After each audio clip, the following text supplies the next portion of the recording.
Hello दोस्तों, नमस्ते। स्वागत है आप सबका हमारे चैनल पे। मैं हूँ उर्मिला यादव। मैं गाने जा रही हूँ एक नाच गीत। कैसा लगेगा कमेंट करके ज़रूर बताइएगा, शेयर सब्सक्राइब कीजिएगा। तार बिजली से पातर हमारे साजना है, हमारे साजना। माना माना ये सासू हमारी कहना, माना माना ये सासू हमारी कहना। तार बिजली से पातर हमारे साजना है, हमारे साजना। माना माना ये सासू हमारे कहना, माना माना ये सासू हमारे कहना।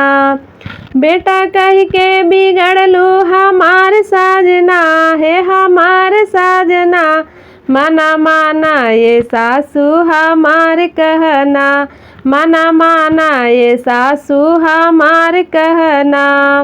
तार बिजली से पातर हमारे साजना है, हमारे साजना। माना माना ये जेठनी हमारे कहना, माना माना ये जेठनी हमारे कहना। देवर कह के बिगड़लू हमारे साजना है, हमारे साजना।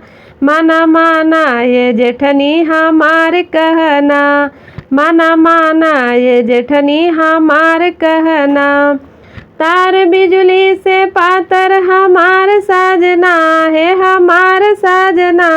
माना माना ये ननदा हमारे कहना, माना माना ये ननदा हमारे कहना।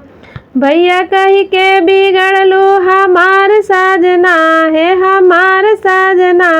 माना माना ये ननदा हमारे कहना।